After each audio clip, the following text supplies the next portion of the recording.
በጸሎት በኩል ያልሞከርኩትን አልሰብክም። ስለዚህ መዝሙረ ዳዊት አጽናንቶኝ ነው እንጂ የምናገረው ያነበብኩትን አይደለም የምናገረው። የሆነውን ነው የምነግራችሁ። ይጠቅማቸዋል። መዝሙረ ዳዊት አንብቡ። ሰው ላይ አትጠጉ፣ በሰውም አትሸበሩ። እግዚአብሔር ክንድ ላይ እረፉ። ያንን ደግሞ የሚሆነው መዝሙረ ዳዊት ስታነቡ ነው። ምናልባት ድግምት የሚችል ሰው ካለ ጀግና ለዋለው ይድገምብኝ ብያውቃለሁ። አሁንም ይቻላል። እንዲያው ወንድ የሆነ ጀግና በዓለም አለ የተባለ ጠንቋይ ይድገምብኝ። ይኸው አሁንም የምትሰሙ ካላችሁ ድገሙብኝ። እኔ በጌታችን በመድኃኒታችን በኢየሱስ ክርስቶስ ስም ፍጹም አምናለሁ። ምግባሬ ከሰው ድሃ ሊሆን ይችላል። በክርስቶስ ስም ግን ቀልድ የለም። ስሙን በስመ አብ ወወልድ ወመንፈስ ቅዱስ በጠራሁት ጊዜ ውዬ ባድር አንዳች እንደማይዞረኝ አምናለሁ። በእስራኤል ላይ ጥንቆላ፣ በያዕቆብ ላይ ሟርት አይሰራም። ሰው በጫማ ይደገምበታል፣ በምናምን ይችላል። እኔ ጫማዬን ትቼው ነው የምመጣ፣ ውጭ ትቼው ነው የምገባ። መድገም ይቻላል። 4 ምንም አልሆነም። እናቱ ድንግል ማርያም ለእኔ መጠጊያዬ ናት። በእናትነቱ ምንም ቢሆን ከእሷ አቅፍ እጠጋለሁ። ሰማይ መጅ ምድር ወፍጮ ሆነው አጣብቀው ቢፈጭኝ አንቺ ከኔ ጋር ከሆንሽ ምን ይሆናል? እመቤቴ ቅድስት ድንግል ማርያም ሆይ ልጅሽ ከወደደኝ ማን ይጠላኛል? ልጅሽ ከወደደኝ ፀሐይ ይዘምርልኛል፣ ጨረቃም ያመሰግነኛል፣ ከዋክብት ይዘምሩልኛል። በእኔ ላይ ማንም በጠላትነት መነሳት አይችልም። ፈሪ አትሁኑ። ጠንቋዩን ይሄ ምናምናም ውሸታውን አትስሙት። የእግዚአብሔር ስም የጸና ግንብ ነው። ሰው ስልክ ደውሎ ቢያስፈራራችሁ፣ ሰው በስልክ ቢሰድባችሁ፣ ያመናችሁት ቢከዳችሁ፣ አደጋ ወደ እናንተ እየመጣ እንደሆነ ብትሰሙ ከዳዊት መዝሙር አንድ አውጥታችሁ አንብቡ። በጨነቃችሁ ጊዜ መዝሙረ ዳዊትን በጣም ውደዱት። እኔ ማስተማር ከጀመርኩ ጀምሮ ስለ መዝሙረ ዳዊት ነው የምናገረው። አንዳንድ ጊዜ ሰይጣን ምን ሊለን ይችላል? እንዲሆኜ ረክሼ ቤተክርስቲያን አልሄድም፣ እንዲሆኜ ረክሼ የጸሎት መጽሐፌን አልነካውም፣ እንዲህ ባረኩበት እጄ እንዲበልኮ። የእግዚአብሔር ቤተሰቦች ያለ እግዚአብሔር ጉልበት ካለንበት ኃጢአትን መውጣት አንችልም። እንዲያውም ካደፍን ነው ቤተክርስቲያን መምጣት ያለው። ልንነጻ ነው የምንመጣ። በስመ አብ ወወልድ ወመንፈስ ቅዱስ አሐዱ አምላክ። በስመ አብ ወወልድ ወመንፈስ ቅዱስ አሐዱ አምላክ። በስመ አብ ወወልድ ወመንፈስ ቅዱስ አሐዱ አምላክ አሜን። ይትባረክ እግዚአብሔር አምላከ አበዊነ ቅዱሳን ዘሰባህ ምሕረቱ በላዕሌነ። ምሕረቱን፣ ቸርነቱን፣ ይቅርታውን በሕይወታችን ላይ ያጸናልን የአባቶቻችን ፈጣሪ የእኛም ፈጣሪያችን እግዚአብሔር ላደረገልን በልቡናችን አስበን በአንደበታችን ተናግረን ስለማንፈጽመው ቸርነቱ ሁሉ ስሙ የተመሰገነ ይሁን። የእናታችን የቅድስት ድንግል ማርያም የቅዱስ መስቀሉ፣ የቅዱሳን መላእክት፣ የቅዱሳን ነቢያት፣ የቅዱሳን ሐዋርያት፣ የቅዱሳን ጻድቃን በረከታቸው ረድኤታቸው ከሁላችን ጋር ይሁን። የእግዚአብሔር ቤተሰቦች ሁላችሁ አሁን ዘመኑ በፈጠረው በማስተላለፊያ መንገድ በሌላም ቦታ ሁናችሁ የእግዚአብሔርን ቃል የምትሰሙ ምእመናን ሁላችሁም ክርስቶስ ተንሥአ እሙታን አሰሮ ለሰይጣን ሰላም ኮነ። ሰላምን የሰጠን አምላክ ክብር ምስጋና ይግባው። በመካከላችን ተገኝቶ እንዲያስተምረን ቅዱስ ፈቃዱ ይሁን። አፈቅረከ እግዚኦ በኃይሌ፣ ጉልበቴ ሆይ እወድሃለሁ በሚል ርዕስ ነው የምንማማረው። የቅዱስ ዳዊት መዝሙር 17 ቁጥር 1 ላይ የምናገኘው ኃይለ ቃል ነው። እስኪ ሁላችሁም አቤቱ ጉልበቴ ሆይ እወድሃለሁ በሉ። ደግማችሁ በሉ። አቤቱ ጉልበቴ ሆይ እወድሃለሁ በሉ። ሶስተኛ አቤቱ ጉልበቴ ሆይ እወድሃለሁ። እሺ፣ መዝሙር 17 ቁጥር 1 ላይ ቅዱስ ዳዊት የተናገረው ኃይለ ቃል ነው። ሁላችሁም እንደምታውቁት ቅዱስ ዳዊት የእግዚአብሔር ፍጹም ወዳጅ ነው። በእንባው የሚታወቅ አባት ነው። ይገርማችኋል፣ በቅድስና ሰው በሚያየው የቅድስና ውበት ዳዊትን የሚበልጡ ብዙ ሰዎች አሉ። በልብ ውበት ግን ቅዱስ ዳዊትን የሚያህል ሰው የለም። ልቡ ውብ ነበረ። ብዙ ኃጢአቶችን ውጣ ውረዶችን አሳልፏል። ነፍስም ገሏል። የሰው ሚስትም ቀምተዋል። ብዙ ኃጢአቶችን ሰርቷል። ልቡ ግን እግዚአብሔርን የሚፈልግ በእግዚአብሔር ፍቅር የተነደፈ እግዚአብሔር የሚጠማውና የሚርበው ሰው ነበር። ጌታችን ኢየሱስ ክርስቶስ በማቴዎስ ወንጌል ምዕራፍ 5 ላይ ሲናገር ብፁዓን እለ ይርህቡ በእንተ ጽድቅ፣ ስለ ጽድቅ የሚራቡና የሚጠሙ ሰዎች ንዑዳን ክቡራን ናቸው ብሎ ተናግሯል። ስለ ጽድቅ የሚራቡ ንዑዳን ክቡራን ናቸው።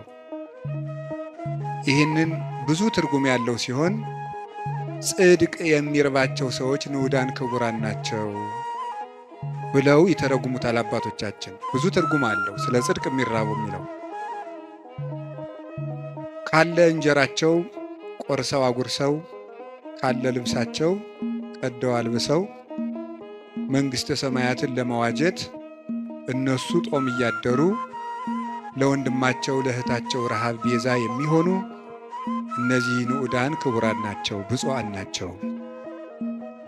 ሰውነታቸውን ለመግታት ቀንሰው ከፍለው በመመገብ እየጾሙ የሚራቡ ንዑዳን ክቡራን ናቸው።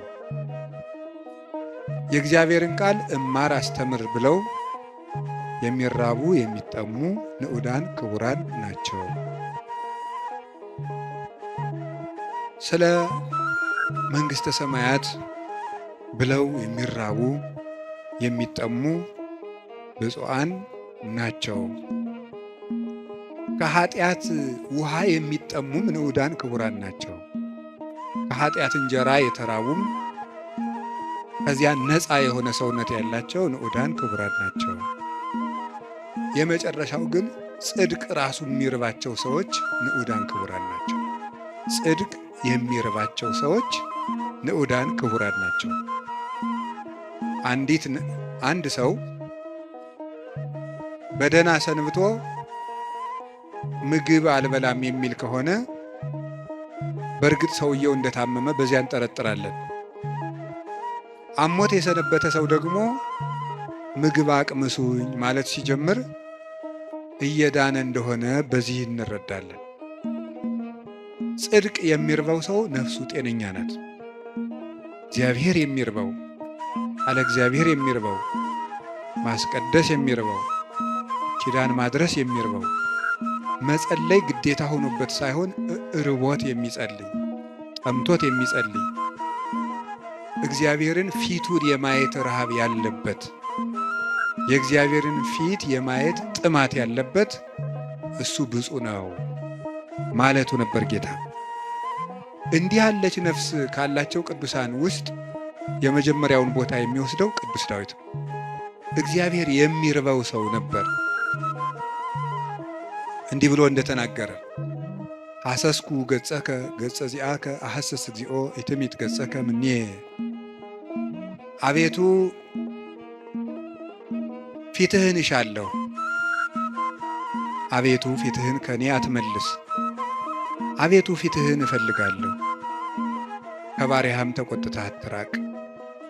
ኃጢአቴ ክፉ ቢሆንም እንኳን በኃጢአቴ ተቆጥተህ አትራቀኝ፣ ፈጣሪ ቸል አትበለኝ እያለ የእግዚአብሔር ፊት ይርበው ነበር።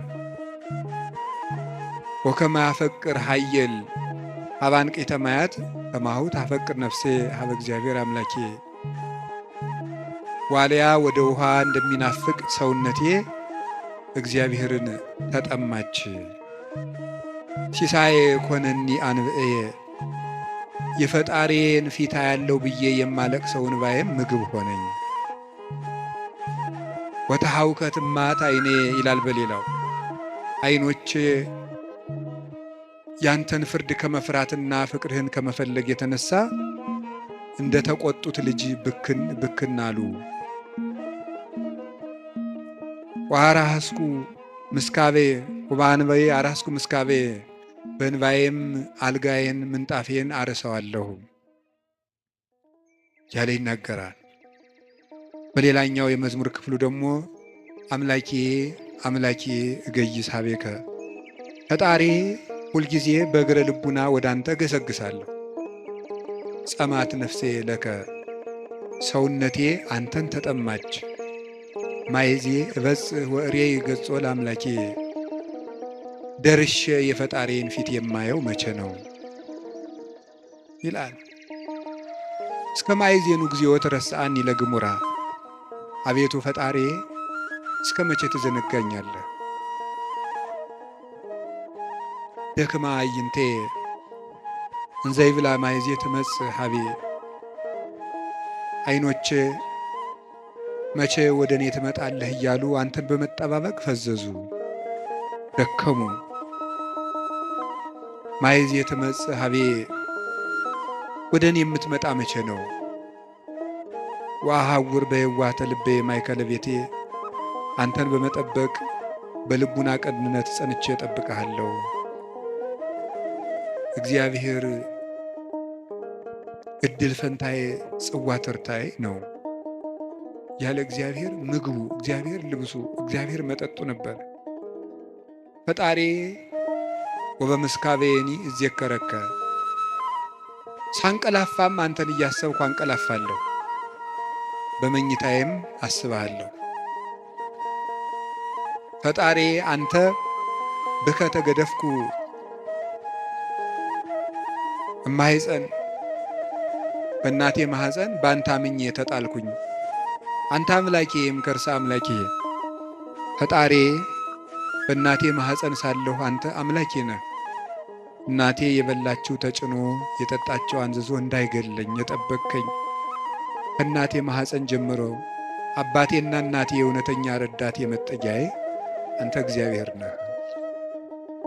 እግዚአብሔር ብርሃኔና መድኃኒቴ ነው።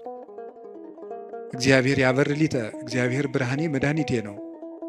ምን ያስፈራኛል? እግዚአብሔር ምእመና ለሕይወቴ ወምንትኑ ያደነግጸኒ፣ እግዚአብሔር የሕይወቴ መታመኛዋ ነው። ምን ያስደነግጠኛል? እመኒ ሮዱኒ ጸባይት ወመኒ ጸባአኒ ተአይን፣ እየፈራሃኒ ልቤ፣ ሀገር ተነስቶ በእኔ ላይ ቢከበኝ ልቤ አይደነግጥብኝም፣ በእግዚአብሔር እታመናለሁ እና። ወምስካየ ውእቱ አምላኩ ለያዕቆብ፣ የያዕቆብ ፈጣሪ መጠጊያችን ነው። ወበእንተ ዘይንፈርህ ለማድለቅለቀት ምድር ወለመኒ ፈለሶ አድባር ውስተ ልበ ባሕር። ስለዚህ ተራሮች እየተነሱ ወደ ባህር ልብ ቢወረወሩ እግዚአብሔር መጠጊያችን ነውና አንፈራም ያለ እግዚአብሔርን የቀመሰ ሰው ነበር ቅዱስ ዳዊት። ጣዕሙን ቅረቡ ኀቤሁ ያበርለክሙ፣ ወደ እሱ ቅረቡ ብርሃነ ረድኤቱን ያበራላችኋል። ጣዕሙ ታይምሩ ከመሄር እግዚአብሔር፣ እግዚአብሔር ፍጹም ቸር እንደሆነ እመሱ።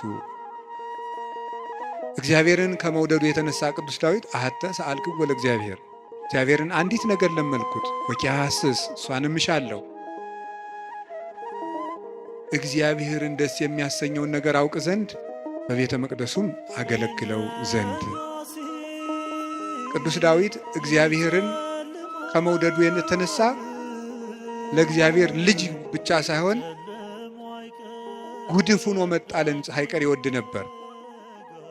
ጥቀ ፍቁር አብያቲከ እግዚኦ እግዚእ ኃያላን፣ ተፈሳሐት ነፍሴ በአፍቅሮ አይጻዳቲከ። የኃያላን መላእክት ፈጣሪ እግዚአብሔር ሆይ ማደሪያዎችህ ቤተ መቅደሶችህ እንደምን የተወደዱ ናቸው። ሰውነቴ ቤተ መቅደስን በመውደድ ደስ አላት።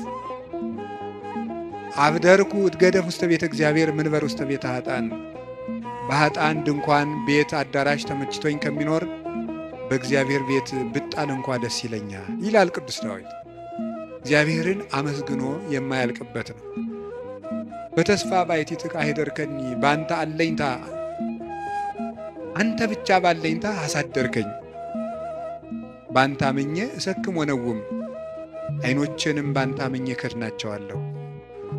ስነሳም አንተን አምኜ እነሳለሁ።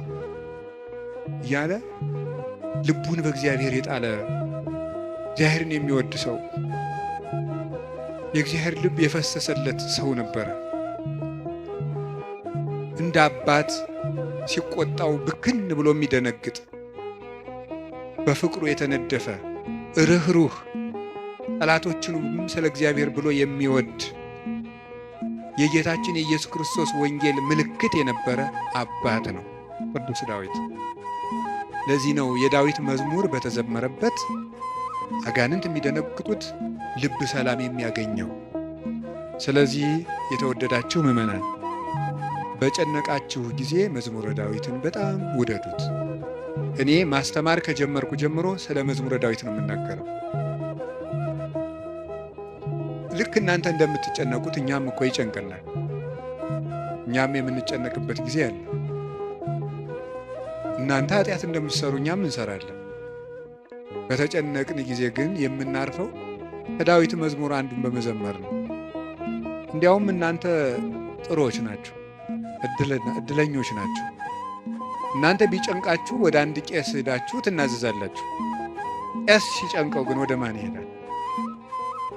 ጳጳሱ ቢጨንቃቸው ከፓትርያርኩ ይሄዳሉ። ፓትርያርኩ ቢጨንቃቸው የት ይሄዳሉ? በወንበር መቀመጥ ዕዳ ነው። አባት መሆን ሌላውን አጽናንቶ ራስ መጽናኛ ደግሞ ይቸግራል። የዚያን ጊዜ መጽናኛ የቅዱስ ዳዊት መዝሙር ነው እና ያልሆነ ሰው ስልክ ቢደውልላችሁ ማለት ሰው ስልክ ደውሎ ቢያስፈራራችሁ፣ ሰው በስልክ ቢሰድባችሁ፣ ያመናችሁት ቢከዳችሁ፣ አደጋ ወደ እናንተ እየመጣ እንደሆነ ብትሰሙ ከዳዊት መዝሙር አንድ አውጥታችሁ አንብቡ። እዚህ የመጣችሁት ለሕክምና ነው እንጂ እንደ አሬዎስፋጎስ አደባባይ አሬዎስፋጎስ አደባባይ የሚባል አለ ግሪክ ውስጥ። ዛሬ ምን አዲስ ፍልስፍና ይነገር ይሆን ተብሎ ሕዝቡ ሁሉ አዲስ ወሬ ለማዳመጥ የሚሄድበት ነው። ስለዚህ መምህር ገሌ ምን ይሰብክ ይሆን ብላችሁ መቼስ አልመጣችሁ። ከብዙ ስራችሁ፣ ከጠበበ ሰዓታችሁ፣ ምናልባትም አንዳንዶቻችሁ ለመኖር ከተቸገራችሁበት ሳንቲማችሁ በታክሲ አውጥታችሁ ነው የምትመጡት።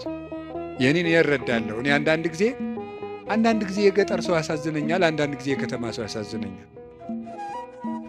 የገጠር ሰው የሚያሳዝነኝ በሚያሳዝንበት ነው፣ ለእነሱ ነግራቸዋለሁ። የከተማ ሰው አንዳንድ ጊዜ የሚያሳዝነኝ ደግሞ በተለይ ታክሲ የሚሰለፍ ሰው ያሳዝነኛል።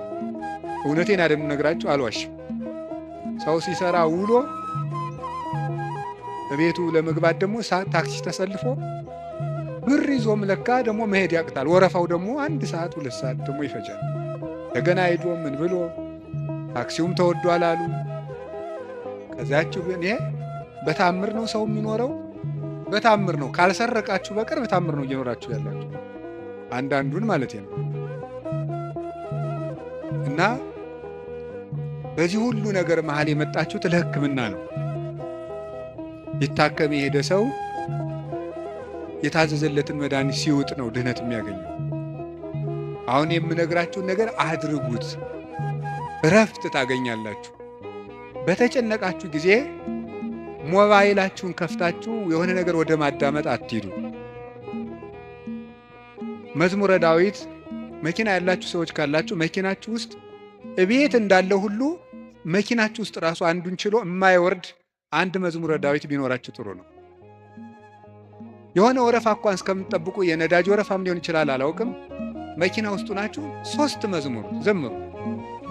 መስሪያ ቤት ገብታችሁ ወረፋ እስኪደርሳችሁ 1 መዝሙርም ዘምሩ፣ የዳዊትን መዝሙር። ይገርማችኋል፣ መንገዳችሁ ሁሉ ብርሃን ይሆናል። እውነቴን ነው የምነግራችሁ። መቼም ስብከት ድራማ አይደለም። በቅድስና ሕይወታችን አባቶቻችን አንመስልም። በእውነት እኔ በግሌ ብዙ የጎደፉ ኃጢአቶች ይኖሩብኛል። ግን በጸሎት በኩል ያልሞከርኩትን አልሰብክም። ስለዚህ መዝሙረ ዳዊት አጽናንቶኝ ነው እንጂ የምናገረው ያነበብኩትን አይደለም የምናገረው። የሆነውን ነው የምነግራችሁ። ይጠቅማቸዋል። መዝሙረ ዳዊት አንብቡ። ሰው ላይ አትጠጉ፣ በሰውም አትሸበሩ። እግዚአብሔር ክንድ ላይ እረፉ። ያንን ደግሞ የሚሆነው መዝሙረ ዳዊት ስታነቡ ነው። ዘምሩ። የዳዊት ሲጨንቃችሁም መዝሙረ ዳዊት አነቡ፣ ደስ ሲላችሁም አነቡ። እግዚአብሔር ደስ ሲለን እሱን ማስታወሳችንን ይፈትነናል። ሲከፋን አኩርፈን አለመውጣታችንን ይፈትነናል። ስለዚህ ሲከፋን ምንዘምር እሱ እግር እንገኝ። ምንድነው? ሴት በሚያስጨንቅ ስቃይ ትወልዳለች፣ ወልዳ ስትጨርስ ከባሏ እግር ትገኛለች ይላል። ኦሪት ዘፍጥረት ያለው አይደለም? በምጥ ወልደሽ በስቃይ ወልደሽ ፈቃድሽ ወደ ባልሽ ይሁን ያለው። በስቃይ ትወልዳለች፣ ወልዳ ስትጨርቅ ከባሏ ጋር ትውላለች። ይሄ ማለት አንዲት ነፍስ በመከራ ተጨንቃም ከሙሽራዋ ክርስቶስ እግር ነው መገኘት ያለባት። ትርጉሙ ይሄ ነው፣ መንፈሳዊ ትርጉሙ። የቅዱስ ዳዊት መዝሙር ደግሜ ነው የምነግራችሁ። አሁን ምናልባት እዚህ ቤተ ክርስቲያን ውስጥ ተመልሼ ብመጣና ባስተምር ሌላ ቀንም ስለ መዝሙረ ዳዊት ልናገር ይችላል። ቅዱስ ዮሐንስ አፈወርቅ ምን ይላል? ስብከት እንዳሻሽል ከፈለጋችሁ እናንተ ያለባችሁን ችግር አሻሽሉ ብሏል። እናንተ በተመሳሳይ ሁኔታ እየኖራችሁ ተመሳሳይ ርዕስ አትስበከን አትበሉኝ። ስለዚህ የእናንተ ሕይወት መጀመሪያ የነገርኳችሁን ችግር ከለቀቀ አሁን ደግሞ አዲስ ስብከት ይዤ እመጣለሁ ይላል። ስለዚህ በዚህ ዘመን ሩቅ ነገር ምንድን ነው ቢባል ተስፋ ነው። ተቆጥቼ መስበክን ያውን እየተውኩ መጥቻለሁ። ኑሮው ተቆጥቶት ይሄ ሰው ጦርነት ተቆጥቶት ምን እናርገው ብዬ ዝም ብዬ ተስፋ ነው የምነግራችሁ። እና ለተስፋ ደግሞ የቅዱስ ዳዊት መዝሙር ፍጹም መሰላል ነው። ምዕመናን ፈትኑና ውቀሱኝ። ማታ አንድ መዝሙረ ዳዊት ድገሙ። ከመተኛታችሁ በፊት እንደው 1 ሰዓት 2 ሰዓት 3 ሰዓት በቃ ከስልካችሁ ፍሪ መሆን አለባችሁ። መዝሙረ ዳዊት አንዱ እግዚአብሔር ከእናንተ ጋር ይሆናል። ቅዱስ መቃርስ ምን ይል ነበር? ጌታዬና አምላኬ መጠጊያዬ ኢየሱስ ክርስቶስ ነው። ይህንን ሌሊት የማድርበት ጉልበት የለኝም። ሌሊቱን እንዴት እንደማድር አንተ ታውቃለህ። አንተ ከኔ ጋር ሁን፣ በፈቃድህ አሳድረኝ ብሎ ይጸልይ ነበር። ስለዚህ የቅዱስ ዳዊትን መዝሙር ጸለያችሁ አንብባችሁ ተኙ። ማለዳችሁን እግዚአብሔር ማታውን የቀደሰ ሰው ማለዳውን ይቀድሳል። ማታችንን ካበላሸ ነው ማለዳችንም ይበላሻል። ማለዳችን ከተበላሸም ማታችን ይበላሻል። ማለዳም በመዝሙረ ዳዊት እንጀምር ሲሆን አንዳንድ መዝሙራትን በቃላችሁ አጡ። ስንት ነገር ተሸመድዶ የለ እንዴ? ሐሜት እኮ አሁን ስንት ሰው ያውቃል። ሰው እኔ እንደው አንዳንድ ጊዜ ይገርመኛል። ሰው ወሬ እንዴት አድርጎ እንደሚይዝና አለ እግዚአብሔር አጥና ሲሉት ግን ወር አይዘው። ሐሜት ግን በ5 ደቂቃ ስንት ሐሜት ይሸመድዳል። አጥኑ መዝሙረ ዳዊት መጠጊያችሁን እግዚአብሔር አድርጉ እና ቅዱስ ዳዊት በረከተ እግዚአብሔር የሞላበት ፍጹም የፍቅር ሰው ነበረ። ሰውንና እግዚአብሔርን ይወድ ነበር እላችኋለሁ። የቅዱስ ዳዊት በረከቱና ረድኤቱ አሸናፊነቱ ጭምር ከሁላችን ጋር ይሁን። ቅዱስ ዳዊት ጠላቶቹ ሁሉ ተሸንፈውለት እረፍት ካገኘ በኋላ የዘመረው መዝሙር ነው ይባላል። መዝሙር 17 ጠላቶቹ ሁሉ አርፈውለት የዘመረው መዝሙር ነው ይላል። በእኛም ላይ የሚነሳብንን ነገር ሁሉ እግዚአብሔር ያሳርፍልን፣ እረፍት ይስጠን መድኃኔዓለም። ስለዚህ ምን አለ? አቤቱ ጉልበቴ ሆይ ተናገሩ እንጂ በሉ ሁላችሁ። እኔን መሰላችሁ እንዴ? እግዚአብሔርን እኮ ነው በሉ። እሺ አቤቱ ጉልበቴ ሆይ በሉ። እሺ ማን ነው እንደዛ የሚለው? እግዚአብሔርን። በጣም የሚያስደንቅ ነገር ነው።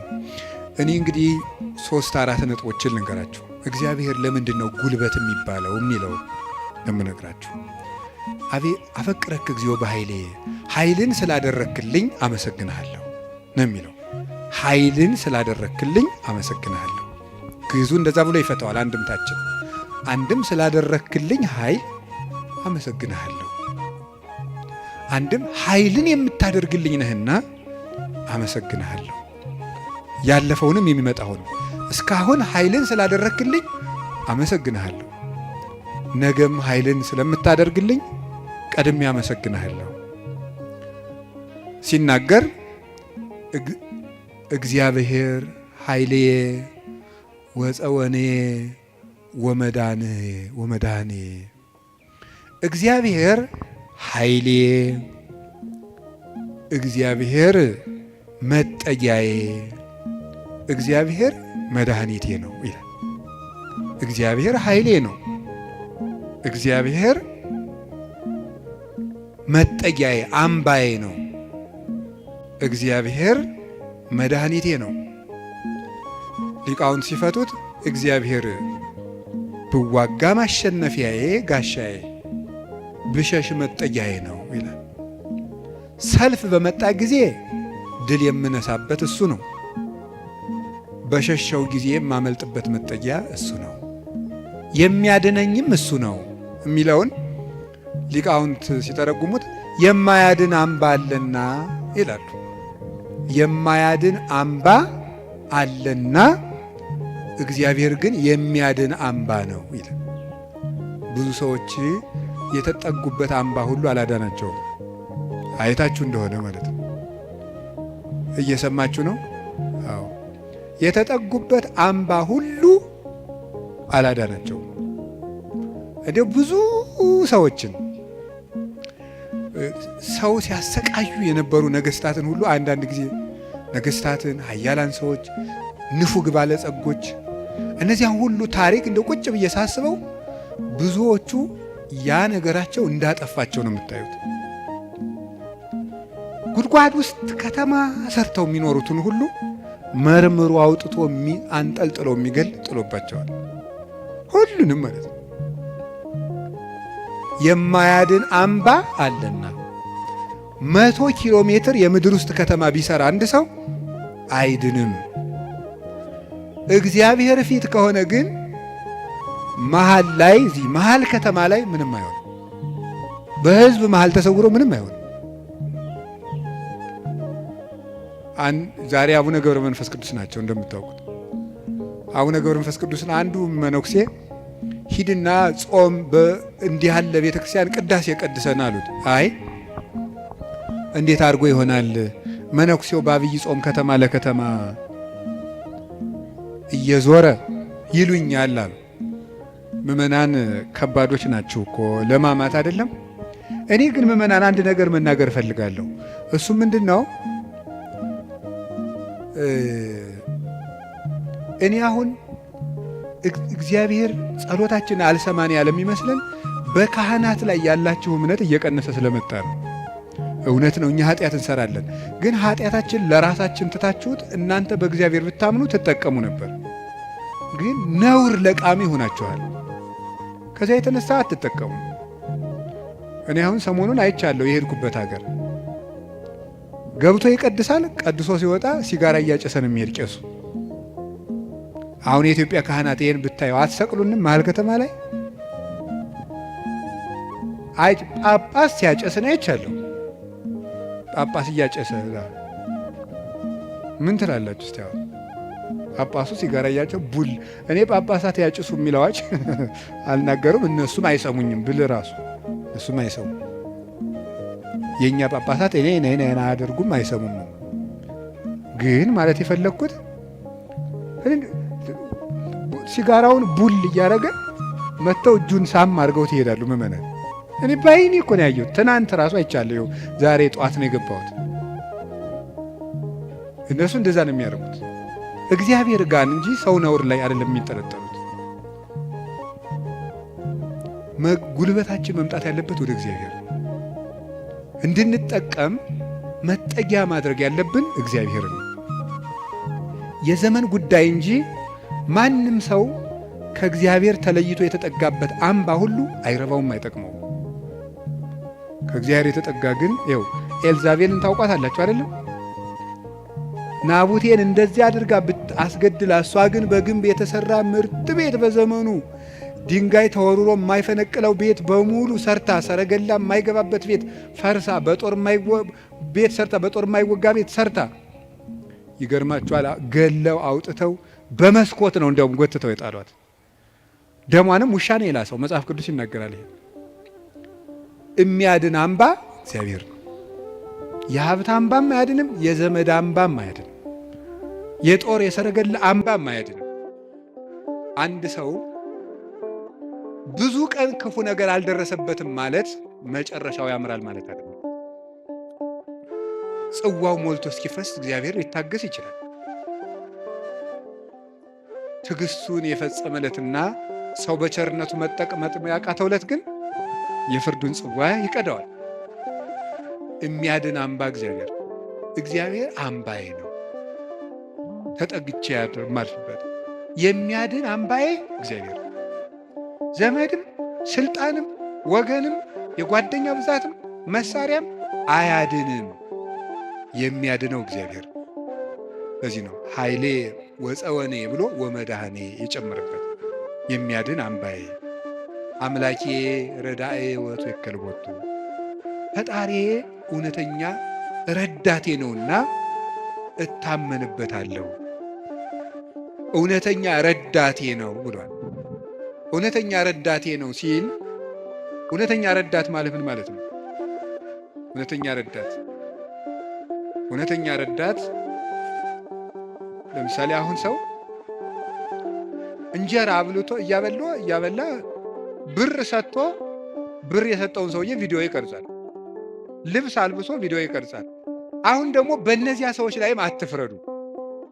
እንደዚህ ስላችሁ አንድ ሰውዬ ነበር፣ ቅዱስ ዮሐንስ አፈወርቅን ሂዶ እንዲህ ያለው፣ መምህር ሆይ ምጽዋት መመጽወት እወዳለሁ፣ ስመመጸውት ደግሞ ስመሰገን ደስ ይለኛል። ስለዚህ ውዳሴ ከንቱ ካለበት ጽድቁ አይጠቅመኝም ማለት ነው። ምጽዋቱን ልተወው ትላለህ ወይስ እንዴት ታላድርግ አለው። ተወው አለው። አይ ምጽዋቱን ተወው ካልከኝ ማነው ውዳሴ ከንቱን ተወው ካልከኝ ምጽዋቱን እተወዋለሁ አለው። በል እንግዲህ ከነ ውዳሴ ከንቱ መጽውት አለው። ምክንያቱም ሰው አዝመራ ዘርቶ ምንም ባይጠብቀው ለእሸት ያህል ጥቂት አያጣም። አንተም ከነ ውዳሴ ከንቱ ስጥ ዝም ብለህ፣ እግዚአብሔር በረድኤቱ ዋጋ አይነሳህም ማለት። ስለዚህ እገሌ መመስገን ፈልጓል አትበሉ። ይፈልግ፣ እኛ ምን አገባን? ይፈልግ ማለት የፈለግኩት ግን እውነተኛ ረዳት የተባለው በመርዳቱ የማይመካ እግዚአብሔር ነው። በመርዳቱ አይመካም። ገብቷችኋል አይደል? አንዳንድ ሰው ሱሪ ገዝቶ አቀማመጣችሁን ሁሉ ኦዲት ማድረግ ይጀምራል። ሱሪ ከገዛላችሁ አንተ ጭቃ ላይ ለምን ትቀመጥ የሚል ሱሪቱን እያየ ነው እሱ ስለገዛ ሊል ይችላል ነው። እኔ ያላየው እንደዛ የሚያደርግ ሰው አይቻል አውቅም። እንደሱ ነው የምታደርገው የሚል ማለት ነው። በይፋ መከራ የሚያለ እውነት የሚመጻደቅ ኧረ እንረጋጋ። በማን ላይ ነው ለዚህ የበቃል?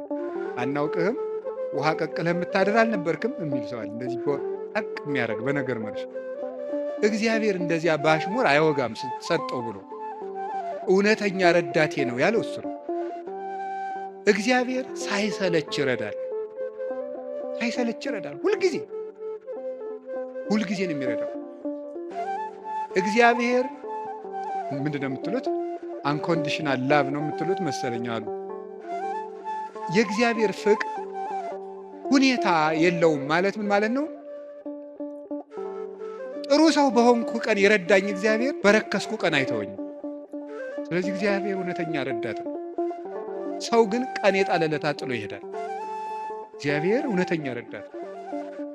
ሁሉ ነገር ሲያልቅ ብቻችን ስንቀር አብረውን የሚቆም እሱ ነው። የእግዚአብሔር ቤተሰቦች እግዚአብሔር እውነተኛ ረዳት ነው ማለት እሱ ነው። መርጦ አይረዳም። እግዚአብሔር አሽቃብጡልኝ አይልም። አሁን እኮ በጣም እኔ እንደው አንዳንድ ጊዜ ይገርማል። አሁን ለምሳሌ ለቤተ ክርስቲያን እንኳን ሰው ስራ ለመስራት ትሪትመንት ይፈልጋል። እንዲህ ይባላል እኒህ አቶ ገሌ በእውነቱ ለዚህ ቤተ ክርስቲያን ዋና ቀኝ እጅ ናቸው ካልተባለ ደስ አይለውም ሰው። ይሁን እኔ እንግዲህ እዚህ የዚህን ደብር አላልኩም፣ ኦል ኦቨር ዘ ወርልድ ነው። ገብታችኋል አይደለም? የዚህን ደብር ማለት ሳይሆን በቃ በአጠቃላይ ሰው እኔንም ጨምሮ ነው ትሪትመንት። በቃ ኮሚኒኬሽኗ ካላማረች ወይ አለቃው ወይ ሰባኪው ወይ መምህሩ ገብረ ሥላሴ ወለተ ሥላሴ መጣችሁልን አልተባለ አይሆን። እግዚአብሔር እንደዚህ አይደለም። አሁን ዝም ብለህ መጥተህ እግዚአብሔር ሆይ ሳንል ዝም ብለን እንዲሁ ቆም ምብንን ይሰማል፣ ልብን ያዳምጣል እግዚአብሔር። እለትሰምዑ ለሆሳሰ ልብ። ቆይ በኋላ የኔታ ይሉላቸዋል መላከ ገነት።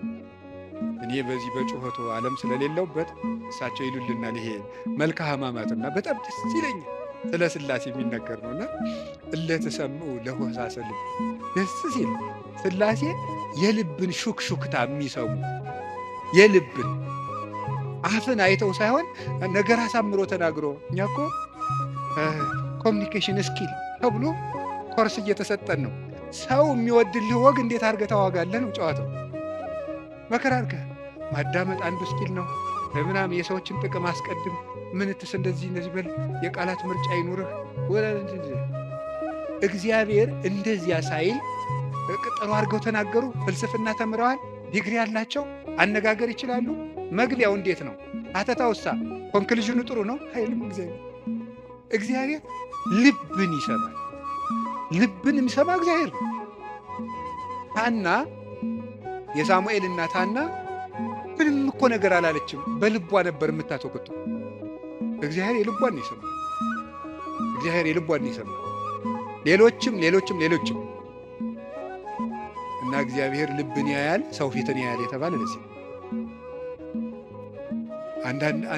አንዳንድ ጊዜ እውነቴን ነው የምነግራችሁ፣ መታችሁ የምትሉት ከጠፋችሁ ብትችሉ ዝም ብላችሁ የአባታችሁ ቤት አላለ ቁሙ፣ ዝም ብላችሁ እዚህ ገብታችሁ ነው። አንዳንድ ጊዜ ጭንቀት ይበዛና ቃላት ያጥርና ኃጢአት ይደራረብና አፍን መክፈት ያቅታል። ገብቶ ዝም ብሎ ቢቻል ማልቀስ ጥሩ ነው። እግዚአብሔር ከሺህ ቃላት አንድ ዘላላ እንባን ይወዳል። እዚህ ገብቶ ማልቀስ እና እግዚአብሔር እውነተኛ ረዳቴ ነው። ወረት የሌለው ትናንት ረድቶ ዛሬ ችል የማይል አፍ ላይ የሌለው በሌላ ፍቅር የማይወሰድ ወዳጅ የማይለውጥ ስንለወጥ የማይለወጥ አባት እግዚአብሔር ነው።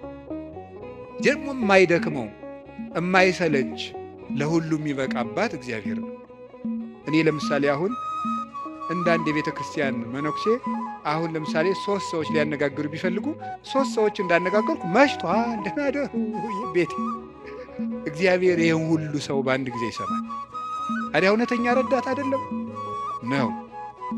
አንድን የቤተ ክርስቲያን አባት በጣም ትልቅ ሰው ቢሆን ሁልጊዜ ከሌሊቱ 6 ሰዓት ብትደውሉበት አንተ ስራ የለህም፣ ስራ አትይዝም፣ በዚህ ሰዓት ይደወላል ሊሉ አይችሉም? ይላሉ። እግዚአብሔር መንፈቀ ሌሊት ብንጠራው አለ። እግዚአብሔር ሊነጋ ሲል ብንጠራው አለ። እግዚአብሔር የትም ሆነን ብንጠራው አለ። ገደል ውስጥ ብንጠራው አለ። የረከሰ ቤት ውስጥ ሆነን ብንሰራው ምንድነው? ሌሊት በምንጣፌ ላይ ሳለው ነፍሴ የወደደችውን ፈለግኩት ይላል መኃልየ ሰሎሞን ላይ። እና ይህን ምንጣፍ የሚለውን ሊቃውንት ሲተረጉሙ ይላሉ በኃጢአቴ አልጋ ውስጥ ተዘፍቄ ሳለው ፈጣሪዬን አሰብኩት። ውድቀት ውስጥ ሆነን ብንጠራው እግዚአብሔር ይሰማል። እግዚአብሔር እውነተኛ ረዳቴ ነው ያለው ለዚህ ነው። ምእመኔ ወቀርነ ሕይወቴ፣ የምታመንበት የሕይወቴ መመከቻ ቀንድ እግዚአብሔር ነው። ሶበ ጸዋይ ክወለ እግዚአብሔር እድህንም ጸሬ፣ ፈጣሪ እግዚአብሔርን በጠራሁት ጊዜ ከጠላቶች እድናለሁ። ይህንን ይዞ ሰሎሞን የእግዚአብሔር ስም የጸና ግንብ ነው ይላል። መጠጊያ የእግዚአብሔር ስም። የእግዚአብሔር ስም ሲጠራ፣ እግዚአብሔር የሚል ስም ሲጠራ ምድርና ሰማያት ይደነግጣሉ። ኢየሱስ የሚል ስም ሲጠራ ምድርና ሰማያት ይደነግጣሉ። ፊልጵስዩስ ምዕራፍ 2 ላይ አለላችሁ ከመ ስሙ ለእግዚእነ ኢየሱስ ክርስቶስ ይስግድ ኩሉ ብርክ ዘውስተ ሰማይ ወዘውስተ ምድር ወዘበታሕተ ያለ ምድር። ለኢየሱስ ክርስቶስ ስም በሰማይና በምድር ከሰማይ በላይና ከምድር በታች ያለ ጉልበት ሁሉ ሊንበረከክ ይገባል። ለአንድ መነኩሴ ገዳም ሲገባ ከሚሰጠው ትምህርት አንዱ የኢየሱስ ክርስቶስን ስም መላልሰ መጥራትን አታቋርጥ ነው የሚባለው። የኢየሱስ ክርስቶስን ስም ኢየሱስ ክርስቶስ ጌታዬ ኢየሱስ ክርስቶስ ወይ ማረኝ ብዙ ቀን እናገራለሁ። እንዲህ ኢየሱስ ክርስቶስ የሚለው ስም ዝም ብሎ የሚቀር ስም አይደለም። ዲያብሎስ የሚፈራው ኢየሱስ የሚለውን ገና ሳይጨርሰው ቅዱስ እንጦንስ ነበር የከበቡት አጋንንት የተበተኑት። በገድለ ቅዱስ እንጦንስ እንደተጻፈ ክርስቶስ ኢየሱስ አማኑኤል እግዚአብሔር ብሎ መጥራት ዝም ብሎ አይደለም። በፍቅር ጥሩት፣ ጉልበት ይሆናቸዋል። ስለዚህ ጉልበቴ ሆይ እወድሃለሁ ያለው ከዚህ የተነሳ ነው። የእግዚአብሔርን ስም በጠራሁት ጊዜ ከጠላቶች እድናለሁ። ፈሪ አትሁኑ፣ ጠንቋይ አትሁኑ። ውሸታም ነው ጠንቋይ፣ አትፍሩ። ምናልባት እደግምባችኋለሁ ምናምን ቢል ምንም አትፍሩ። አሁን ይሄ ድሮማ ምን ያደርገ ይሄ ጠንቋዩ ሁሉ ጨው በቂጣ ቅቤና በርበሬ አንድ ላይ ሆኖ በገጠር በነገራችሁ ላይ ጨው የሚባል በርበሬ ነው እና በጣም ይገርማል። እና በጨው እንጀራ በላው ካልክ ሳልት አይደለም እንትን ነው በርበሬ ነው። እና በጨውና በቅቤ የተቀብቶ ቂጣ ያንን ያዞሩና አጋንንቱ ምናምን ብለው ደጋሞ ቱቱቱቱ ብለው መንገድ ላይ በቃ እያማተበ መብላት ቄስ ተመስገን ይላል። በስማው ግጥም አድርጎ ነው። የሰይጣን እንጀራ የለውም። ማን አባቱ ነው ለሰይጣን እንጀራ የሰጠው? ይቅርፋታም ድሃ ምንም የለው ማምላክ። ሰይጣን ደግሞ የት አባቱ ነው እንጀራ ያለው? ደግሞ እሱ መቼ የቆፈረውን መቼ የፈጠረውን እንጀራ ነው። እንጀራን ለሰይጣን አትስጡ። ምንም ለምንም አትስጡ። አትደንግጡ። በእስራኤል ላይ ጥንቆላ በያዕቆብ ላይ ሟርት አይሰራም አይደለም ነው የእግዚአብሔር መጽሐፍ እንደዚህ ነው። የእግዚአብሔር ስም የጸና ግንብ ነው። እኔ ሁልጊዜ እናገራለሁ፣ የካህናት ስልጠና ስሰጥም እናገራለሁ። ምናልባት ድግምት የሚችል ሰው ካለ ጀግና እለዋለሁ ይድገምብኝ ብዬ አውቃለሁ። አሁንም ይቻላል። እንደ ወንድ የሆነ ጀግና በዓለም አለ የተባለ ጠንቋይ ይድገምብኝ ብዬ አውቃለሁ። ይኸው አሁንም የምትሰሙ ካላችሁ ድገሙብኝ። እኔ በጌታችን በመድኃኒታችን በኢየሱስ ክርስቶስ ስም ፍጹም አምናለሁ። ምግባሬ ከሰው ድሃ ሊሆን ይችላል። በክርስቶስ ስም ግን ቀልድ የለም። ስሙን በስመ አብ ወወልድ ወመንፈስ ቅዱስ በጠራሁት ጊዜ ውዬ ባድር አንዳች እንደማይዞረኝ አምናለሁ። እውነቴን ልነግራችሁ። አሁን እኔ ሰው በጫማ ይደገምበታል በምናምን ይችላል። እኔ ጫማዬን ትቼው ነው የምመጣው፣ ውጭ ትቼው ነው የምገባ። መድገም ይቻላል። 4 ምንም አልሆነም። እናቱ ድንግል ማርያም ለእኔ መጠጊያዬ ናት። በእናትነቷ ምንም ቢሆን ከእሷ አቅፍ እጠጋለሁ። እንደዛ ከሆነ ደግሞ ምንም ሊሆን አልችልም። ስለዚህ አባ ጊዮርጊስ የተናገረው ሁልጊዜ የምወደው ቃል አለ። ለመኮነ ሰማይ መድሄ ወምድርኒ ማይረጸ እመተጣበቁ ለሐሪጾቴ ምንተ እንከ ይረስዩኒ ለማ አንቲ ምስሌ። ሰማይ መጅ ምድር ወፍጮ ሆነው አጣብቀው ቢፈጩኝ አንቺ ከኔ ጋር ከሆንሽ ምን ይሆናል? ኦግዝቴ ቅድስት ድንግል ማርያም ዘበብራይስጢ ማርያም፣ በብራይስጢ ማርያም የምትባይ እመቤቴ ቅድስት ድንግል ማርያም ሆይ ለመወልድኪ አፍቀረኒ መኑ ይጸልአኒ። ልጅሽ ከወደደኝ ማን ይጠላኛል? ፀሐይ ይሴብሐኒ ወወር ይባርከኒ ወከዋክብት ይቀድሱኒ። ልጅሽ ከወደደኝ ፀሐይ ይዘምርልኛል፣ ጨረቃም ያመሰግነኛል፣ ከዋክብት ይዘምሩልኛል። በእኔ ላይ ማንም በጠላትነት መነሳት አይችልም ይላል አባ ጊዮርጊስ። ልጅሽ ከጠላኝ ግን ማን ይወደኛል? ሰውን ልላችሁ የፈለግኩት ፈሪ አትሁኑ። ጠንቋዩን ይሄ ምናምን ውሸታውን እንደዚህ የሚለውን አትስሙት።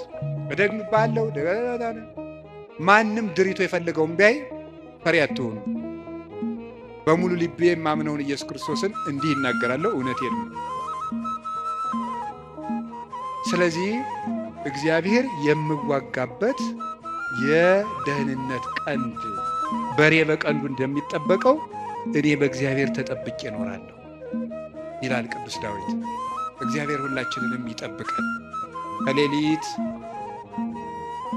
ሌሊት ከሚሰብር በቀን ከሚወርጅ ያድነን መድኃኒዓለም። ሁላችን በሰላም ወጥተን እንድንገባ ይፍቀድልን። ስለዚህ ጉልበቴ ሆይ በሉ እስኪ ምን አላችሁኝ? በሉ እንጂ። ስለዚህ ጉልበቴ ማለት ኃይሌ ማለት ነው። አሁን ትንሽ ነገር ስለዚህ ተናግሬ ትምህርቴን ለመቋጨት ልሞክር።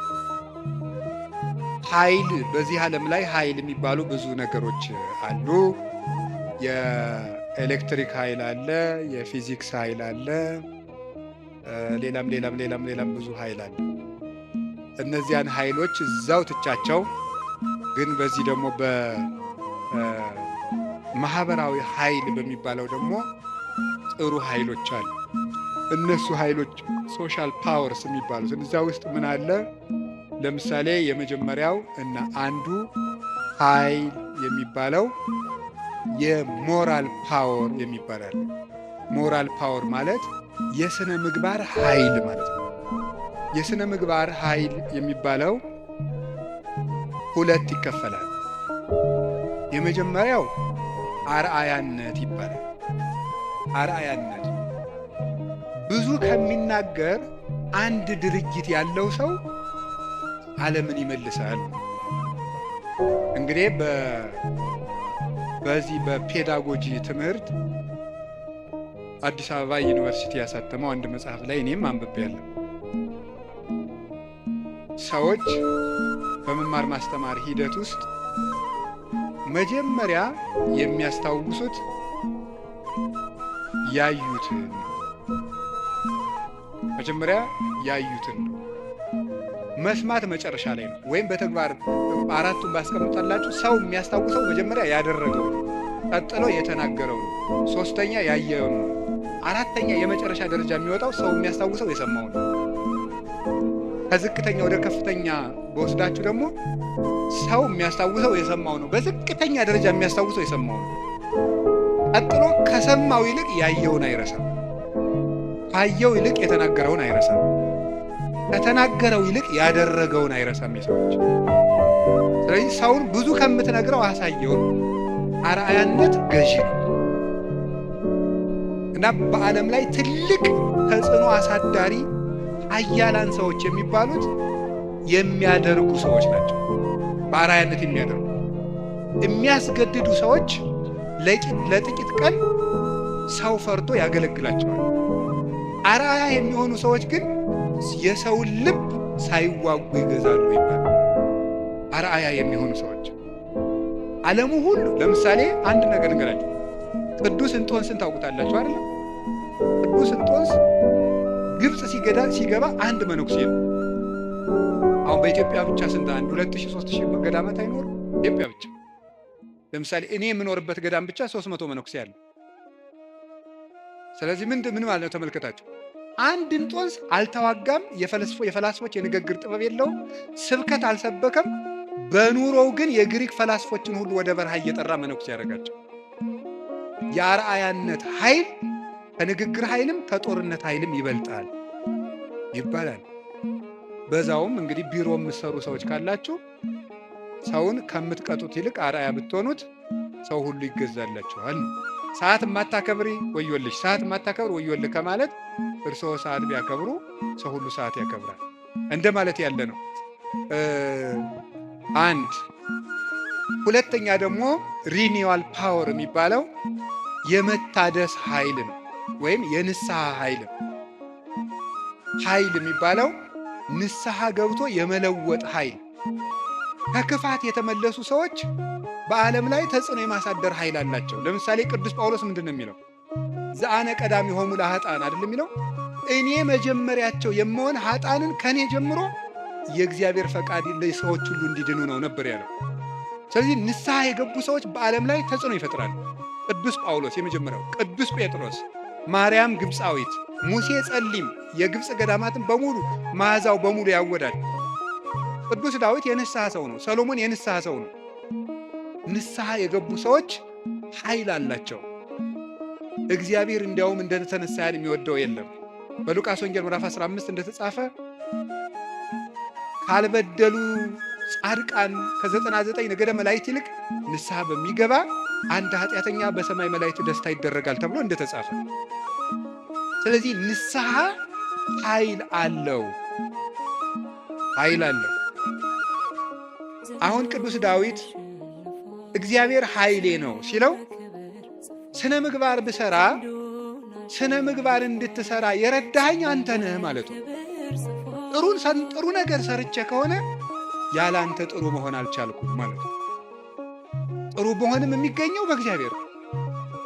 እግዚአብሔር ከተማን ካልጠበቀ ጠባቂዎች በከንቱ ይደክማሉ።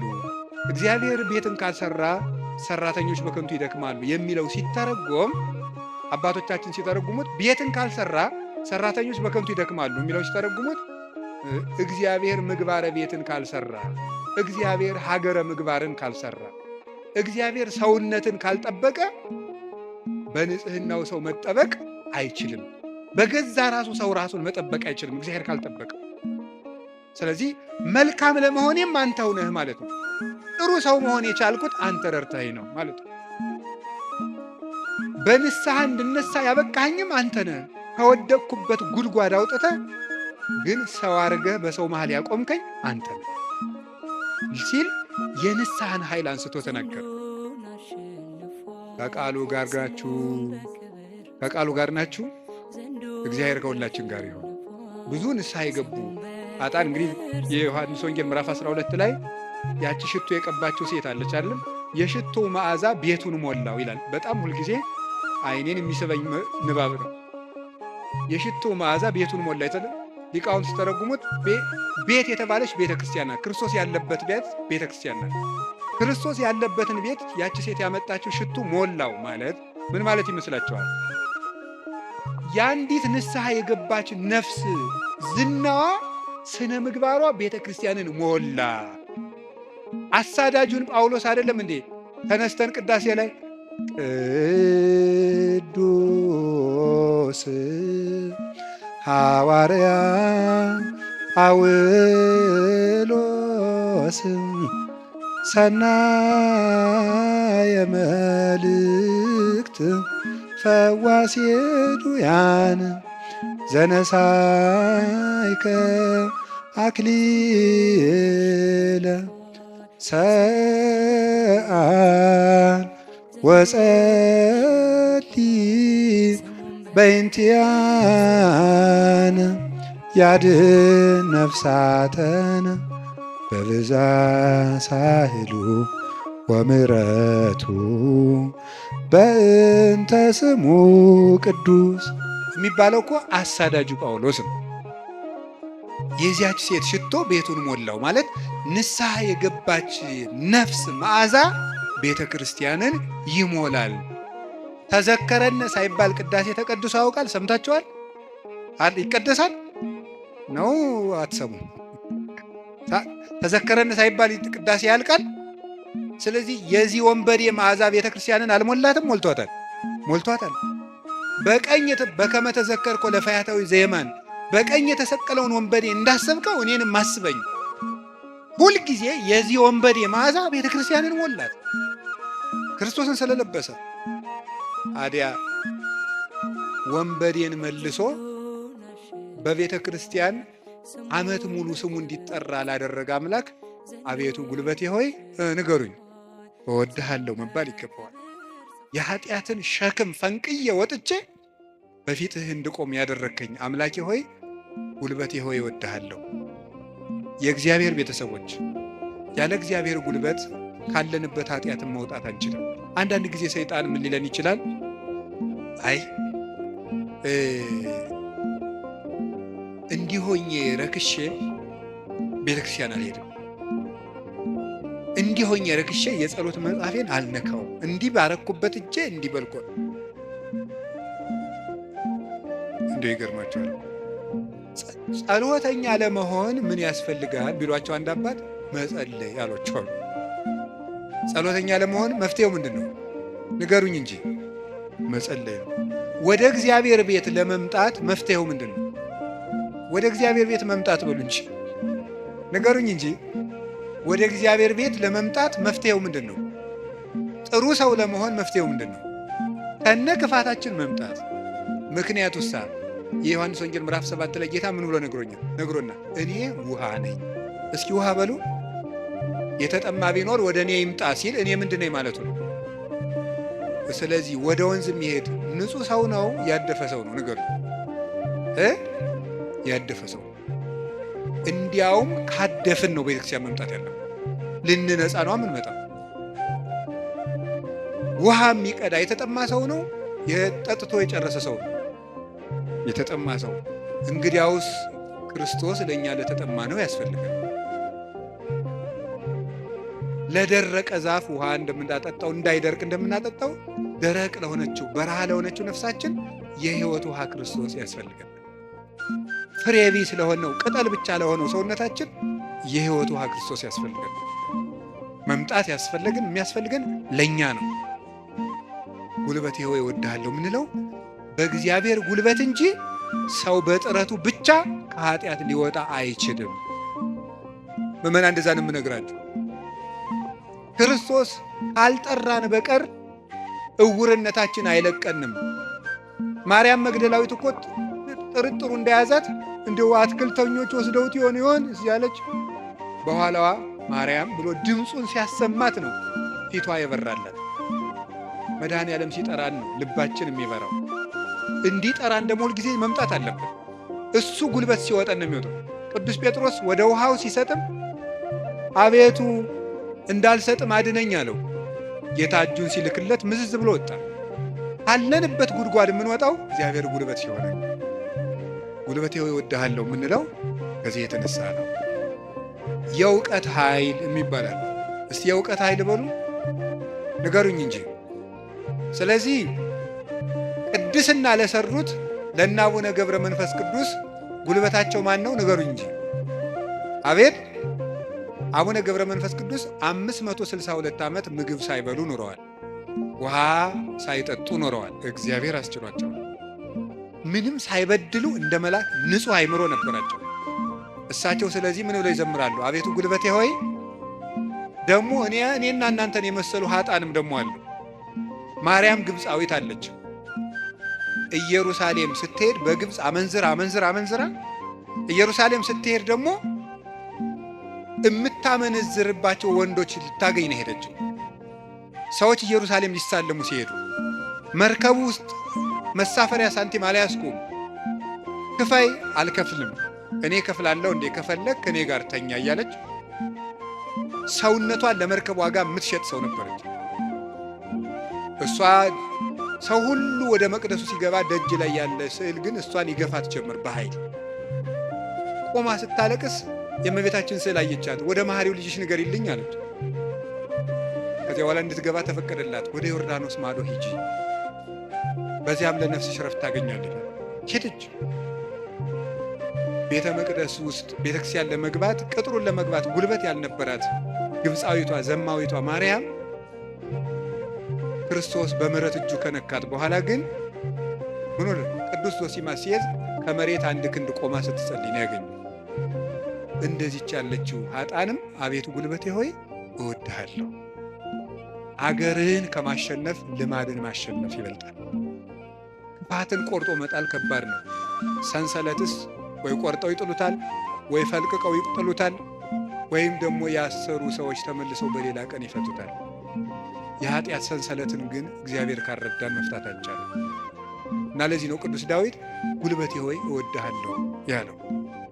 ለንስሐም ጉልበታችን እግዚአብሔር ነው፣ ለንጽህናም ጉልበታችን እግዚአብሔር ነው፣ ለእውቀትም ጉልበት እግዚአብሔር ነው። የእውቀት ኃይል የሚባለው እሱ ነው።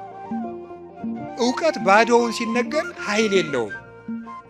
አንዳንድ ጊዜ ይህንን እኔም አስባለሁ። እውነት ለመናገር መቼስ ተያይዘን ከምንጠፋ አንዳችን ተናጋሪ አንዳችን ሰሚያን እንተጋገዝ ተብሎ ነው እንጂ እውነት ለመናገር እኔን የመሰለ ሰው እዚህ ቆሞ መስበክ አልነበረበትም። መስበክ ያለባቸው እንደነ ቅዱስ ዮሐንስ አፈወርቅ ያሉ ቅዱሳን መምህራን ነበሩ። ፍጹም አባት ነበር መስበክ የነበረበት። ቅዱስ ባስልዮስ ዘቂሳርያ ሲያስተምር አንደበቱ የሚወጣው የእግዚአብሔር ቃል እንደ እሳት ላንቃ እየተቆረጠ በምዕመናን ትከሻ ላይ ሲያርፍ ይታይ ነበር። ቃሉ ከመነገሩ የሰሚዎቹ መለወጥ ይቀድማል። ይህ የእውቀት ኃይል ነው። እውቀት ኃይል የሚያገኘው አብዝተው ስላጠኑት ብቻ ሳይሆን እግዚአብሔር አብሮ ሲቆም ነው። እና እውነቴን ልንገራችሁ፣ አብዝታችሁ ጸልዩልን፣ ቆመን እንዳናበላሽ እንዳንጠፋም የምንናገረው ኃይልም እየመጣ በእናንተ ላይ እንዲለውጥ ብቻችን እንዳንቆም እግዚአብሔር አብሮን እንዲቆም የእውቀት ኃይል የሚባለው እሱ ነው። ቅዱስ ጎርጎርዮስ ዘኑሲስ የኑሲሱ ጳጳስ ጎርጎሬዎስ ሀገረ ስብከት ላይ ሲመደብ ጥቂት ክርስቲያኖችና ብዙ እምነት የሌላቸው ነው የነበሩት። እሱ ካስተማረ በኋላ ደግሞ የማያምኑት ቁጥር የቀድሞዎቹ የክርስቲያኖችን ቁጥር አክሎ ክርስቲያኖች ደግሞ የቀድሞዎችን ኢአማንያን ያህል በዝተው ነበር ይባላል። ብቻውን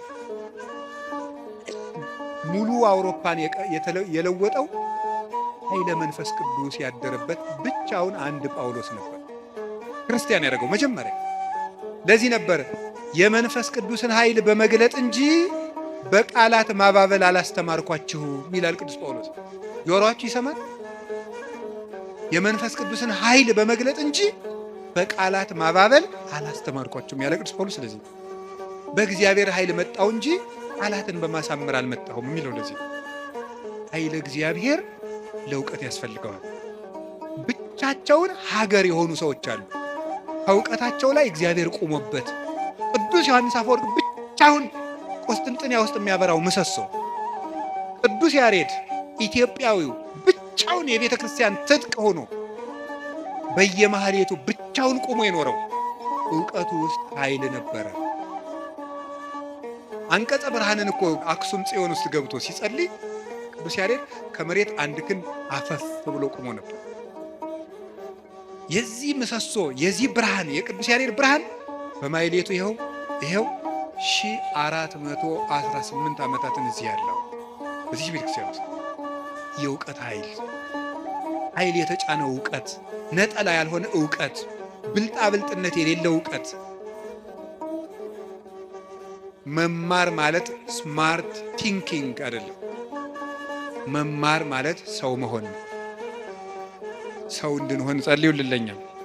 ሁላችንም እግዚአብሔር ሰው ያድርገን እና እንደ ቅዱስ ጳውሎስ ያሉት ብቻቸውን ቆመው ሺህ ቤተ ክርስቲያን የሆኑት መምህራን አቤቱ ጉልበቴ ሆይ እወድሃለሁ ቢሉት የተገባ ነው።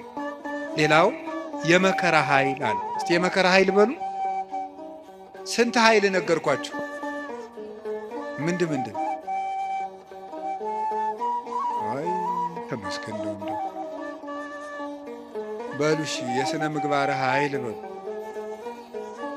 ሌላስ? የእውቀት ኃይል። ሌላስ? አቤት የመከራ ኃይል። እሺ የሥነ ምግባር ኃይል። ከዚያ በፊት ምን ብያችሁ ነበር? የአርአያነት ኃይል የሚባለው ይሄ ሞራል የሚባለው እሱ በሁለት ተከፍሎ ስነ ምግባርና አርአያነትና ንስሐ ብለን ከፍለናል። ቀጥሎ የእውቀት ኃይል ብዬ ነገርኳችሁ። ሶስተኛ አሁን የምነግራችሁ ደግሞ የምንድን ነው? የመከራ ኃይል ነው። የመከራ ኃይል የሚባለው ጉልበቴ ሆይ እወድሃለሁ ያለው አሁን ቅዱስ ዳዊት አሸንፏል። ዘመኑን በሙሉ ጠላቶችን አሸንፏል። ያሸነፈ ግን በውጊያ ሳይሆን በምንድን ነው? በመከራ ነው ያሸነፈ። ይገርማቸዋል። በመከራ ማሸነፍ ከዚህ ዓለም ሎጂክ የራቀ ነው። በዚህ ዓለም ለማሸነፍ ፓወር የግድ ያስፈልጋል ነው ቀመሩ። ይሄ ነው።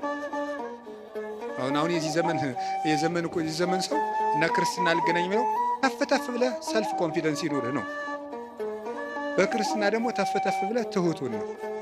ስለዚህ ነገሩ ወዲያና ወዲህ ትቷችኋል አይደለም? ትሁት የሆነ ከፍ ይላል። አሁን ደግሞ ራስህን ከፍ አድርግ፣ አትጣል ነው። እንደዚህ ነው። ማስታወቂያ ስራ፣ ገንባ፣ ራስህን አስታውቅ በደንብ። እንደዚህ ነው። የፈለግከውን ነገር ስራ፣ ስለማንም አትጨነቅ፣ ግድ አይኑርህ። እንደዚህ አይነት ነገር ነው የሚሰበከው። እንደሱ የሚባል ነገር የለም። እንደሚባለው 100% ኮንፊደንስ ኔጌቲቭ ኮንፊደንስ ነው ይባላል። ስለዚህ ተገቢ አይደለም። ምንድን ነው ታዲያ? እኛም መከራ ማሸነፍ ነው የሚባለው። ቅዱስ ዳዊት ለምሳሌ እንዲህ ያደረገ፣ ሳኦል እያሳደደው ሄደ። ቅዱስ ዳዊት ዋሻ ውስጥ ተጠጋ። ሳኦል ዳዊትን ፈልጎ ተኛ እና አበኔር ይባላል የሳኦል የጦር አበጋዝ። ከሳኦል ከጨርቁ ጫፍ ቆረጥ አድርጎ ዳዊት ወስዶ አለፍ ብሎ አበኔር አንተ የውሻ ሬሳ አይመስልክ ጌታህን እንዲያርገን የምትጠብቀው አለው። ተኝቶ ነበር ያማል። ግን የቅዱስ ዳዊት ጋሻ ጃግሬዎች አረ ዛሬ እግዚአብሔር ጠላትህን በእጅህ አሳልፎ ሰጥቶልሃል እንበለው አሉት። እናንተ እኔ ከእናንተ ጋር ምን አለኝ? እግዚአብሔር በቀባው ላይ እጄን አላነሳም። እና አባቶቻችን እንዲያውም ትልቅ መከራ ሊገል የመጣ ጠላትን እጅ ላይ ጥሎ ምሮ መስደድ ነው ይላሉ። ይሄ እኮ የልብ መከራ ነው። እናንተ አሁን ታደርጉታላችሁ? አሁን እኔ ለምሳሌ ዱላ ይዤ እያባረርኳቸው ቤታችሁ ብመጣና ኋላ አጥቻችሁ እኔን ድንገት እንቅልፍ ቢጥለኝ ተነስታችሁ እንደው እንዴት ነው የምታረጉ? ምንም አታረጉ። እናንተ ክርስቲያኖች ናቸው። ለሁሉም ግን ዳዊት ሰው የማይወጣውን ተራራ የወጣ ተራራ ነው የሚባለው። ለዚህ የልብ ጉልበት ያስፈልጋል። ትዕግስተኛ ለመሆን የልብ ጉልበት ያስፈልጋል። አሁን እኮ ሰው ገለባ ነው። ፍርድ ቤት ውስጥ ባልና ሚስት ተካሶ ዓለም እየቀለጠ ያለ ትዕግስት በማጣት አይደለም? በቃላት ጦርነት አይደለም? እንዲሁ አታፍሩም ወይ? እንዲህ ብሎ ሰድቦኝ እንዲህ ብላ ሰድባ እያላችሁ እንዲህ አታፍሩም? እውነቴን እኮ ነግራችሁ። ቆርዞ የመጣውን ጠላቱን እጁ ላይ ሲያገኘው እግዚአብሔር በቀባው ላይ እጄን አላነሳም። ሌላ ቀን እኮ ደግሞ ምን አደረገው? ዳዊት ወልዴ ቃልከ ማይዜኒ፣ ዳዊት ወልዴ ቃልከ ማይዜኒ። ዳዊት ስትዘምር እኮ ደስ ይለኛል እና በገና ደርድርልኝ አለው። የዋሁ ዳዊት በገና ሊደረድር ሲሄድ ጦሩን ሳኦል ይዞ ሲወረውርበት አድነን እግዚኦን ብእሲኩይ፣ አቤቱ ከክፉ ሰው አድነኝ ሲል ጦሩ ሁዳ ከግድግዳው ላይ ተተከለች። ያንን ደግሞ መልሶ ሌላ ቀን ፈልጎ አገኘ። አሁንም ሳይገለው ጥሎት ሄደ። ሳኦል እየፈለገው ሄደ። ዳዊት ግን ይላል ለግቡ ድኅሬሆሙ ጸላእቴ፣ ጠላቶቼ ወደ ኋላቸው ይመለሱ ይላል። ሳኦል መንገድ ጠፍቶት ተመለሰ። ደክሞ ማሸነፍ የእግዚአብሔራዊነት። ከዛ ምን አደረገ? ጎልያድ በመጣ ጊዜ ዳዊት በሰይፍ ነው ያሸነፈ በጠጠር? እስኪ ንገሩ። ስለዚህ የዳዊት ጉልበት ሰይፍ ወይስ እግዚአብሔር? ንገሩኝ። ጠጠሯ ናት ያሸነፈች ወይስ የእግዚአብሔር ስም? የእግዚአብሔር ስም ከተጫናት ጠጠርም ኃይል አላት። እግዚአብሔር ከሌለው ግን ሰይፍም ያስገድላል። ጎልያድ ሰይፍ ይዞ ሄደ፣ ዳዊት እግዚአብሔርን ይዞ ሄደ። ከዚያ በኋላ ስም ወረገመኒ በአማልክቲሁ ርኩሳን፣ በረገሙ ጣዖቶቹ ረገመኝ። ወአንሰ ሳይኩ ሰለስተ አይባነ ውስተ ፈለግ፣ እኔ 3 ድንጋዮችን ከባህር አነሳው። ወጸፍክዎ ዲበ ፍጽሙ፣ ግንባሩን አልኩት። አሚሃ ወድቀ በኃይል እግዚአብሔር፣ በእግዚአብሔር ኃይል ያን ጊዜ ወደቀ። ወነሳይኩ ዘምላዕሌሁ ሰይፈ፣ ከሱ ሰይፍን ወሰድኩ። ወመተርኩ ርዕሶ ለጎልያድ፣ የጎልያድ አንገትም ቆረጥኩት አለ። በራሱ ሰይፍ እንዲወድቅ ያደረገው ጉልበቴ ሆይ እስኪ በሉ ሁላችሁም ንገሩ እንጂ። ያው ይህን የሚያደርገው የእግዚአብሔር ስም ነው። ቅዱስ ዳዊት አንተ ብላቴና ጨንገር ይዘህ የምትመጣ እኔ ውሻ ነኝ ነበር ያለ ጎልያድ። ናና እንግዲህ ስጋህን ለሰማይ አዕዋፍ ለምድር አራዊት ቆራርጬ እሰጠዋለሁ አለ። አዎ አንተ ከውሻም ታንሳለህ። ውሻ ጌታውን ያውቃል፣ አንተ ግን ፈጣሪን አታውቅም። አንተ በሰይፍ ትመጣለህ፣ እኔ ግን አንተ በምትገዳደረው በእስራኤል አምላክ ስም እመጣለሁ። የእግዚአብሔርን ስም ይዞ ሄደና ያንን 6 ክንድ እስራኤልን ያስጨነቀ ሰው ገረሰሰው። ስለዚህ ጉልበቱ እግዚአብሔር ነው። ጉልበቴ ሆይ እወድሃለሁ። ከገዛ ቤተ መንግስቱ አኪጦፌል የሚባል መካሪ ተነስቶ አቤሴሎምን የገዛ ልጁን አስነስቶ ምንድን ያደረገ?